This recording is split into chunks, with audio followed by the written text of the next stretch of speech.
and welcome back. So let's jump straight into the R as a part of the absurd acronym. So the R stands for to redirect unconscious attention. Now, believe it or not, by utilizing unconscious moments, you are actually doing the R part of this acronym at the same time.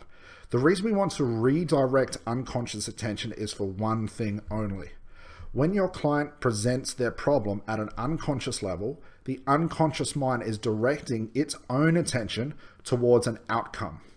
Now, this outcome becomes negative when it starts to influence your client in a negative way, meaning that when smoking becomes a problem for a client, or weight loss becomes a problem for a client, or anxiety or addictions, whatever the case may be, when that attention that is focused in one direction, which is towards I am a smoker, it needs to be redirected. And this is only when trance can redirect it to something else. So as the hypnotist, by utilizing unconscious moments, based on the other steps before that, it all works linear. They all roll into each other. They all work with each other. And you can only move to the next step once you've done the step before. You are redirecting a client's unconscious attention towards a new outcome or a new resource. So if a client says to you, I'm a smoker, I cannot quit, the unconscious attention is pointing one way. It hasn't been redirected yet. The only direction it's pointing is, I'm a smoker, I cannot quit. By redirecting the attention somewhere else through your therapeutic stories, your therapeutic release techniques, your methods, your strategies, whatever you're doing, by redirecting it towards something else, you're hoping that the unconscious mind connects to that, and that becomes the new direction of thinking. This is the unconscious loop. So now when your client comes out of trance, instead of going that way towards smoking, I can't quit, they now go towards this, which says smoking, I can quit. I love my life. I can do fantastic things. So by redirecting attention is why you're doing therapy. When you're doing therapy, to break down really, really simply, it's anything that's positive. You start to have your client feel positive about their problem and positive about the outcome and positive about themselves, that they can overcome it. This is redirecting. By redirecting attention, you are pointing their attention towards something else. Now, you might be thinking, well, I can point my client's unconscious attention towards something else. This is where the D comes into at the same time. So you're almost doing three things at once. Once you have redirected your client's unconscious attention towards something, you need to firmly direct it and keep it there. They work simultaneously. So by redirecting a client's attention towards a therapeutic outcome that's no more positive, there's always a chance that that direction can get confusing inside the unconscious mind. And the only way you can tell that the therapy you're working on or the direction that you've just found is based on the unconscious moments that you see. Once you start to see those unconscious moments, keep directing towards that. Don't redirect it somewhere else. Once it's landed, you keep directing more attention to it, more attention and more attention. So you're doing those three steps all harmoniously. You're doing the U, R, and the D all harmoniously. You're utilizing unconscious moments. You're going to start to redirect a client's attention from negative to positive. When they find that positive things based on what you see your client presenting to you through unconscious moments, keep directing more attention to it. So if I'm seeing Joe smiling, that's it, Joe.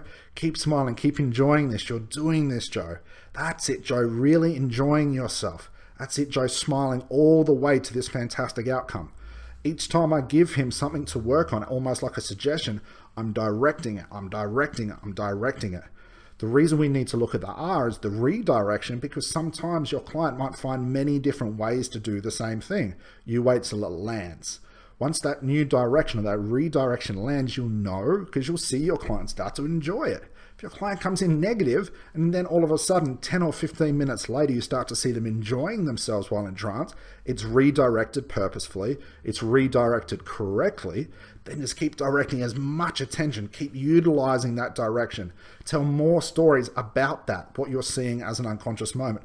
More attention, keep directing their focus towards that.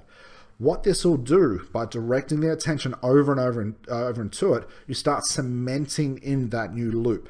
Think of it as painting a painting. Once you paint a new mural, you don't touch it because it's going to be wet. You might hang it up and wait for it to dry. But sometimes when you touch that paint, when you think it's dried long enough, it might still be a little bit tacky. So you let it dry even further. It's only until it's completely dried that you hang it on the wall. It's the same thing here. Let this cement in, let it dry. The best way it can dry is keep fueling it. So what will happen in the circumstance of Joe is, instead of when he comes out of trance going back to the negative direction he was in, I've redirected him through this whole thing that we call hypnosis and therapy and interventions. And by drawing his attention over and over and directing him, go that way, Joe, that way, Joe, that way, Joe. Once he comes out, this becomes the new way for him to live. And it becomes resilient. It becomes hard like concrete. So when Joe gets out into the world and the old things that used to bother him don't bother him anymore, because he has a new way of thinking. This is the absurd formula as a total. We have A, B, S, U, R, and D. Now, this is only a small training program to give you the foundation, the introduction, but it should start to highlight some ideas inside your mind about when do I do what, how do I do this, and then to use your time wisely to invest your time in learning these techniques and strategies, different inductions. Now you know where to place them. A lot of hypnotists run into foul of just throwing anything at any time, but hoping something will stick. It gets very, very confusing, and it's a mess at that point. Use the absurd formula to take you from A all the way through to Z to be a mighty and powerful hypnotherapist. It was absolutely my pleasure to present this absurd formula to you. Again, my name is Scott Jansen. I look forward to hearing your results based on this program, but also look forward to seeing you on our upcoming programs. Thank you so much for joining us. Bye for now.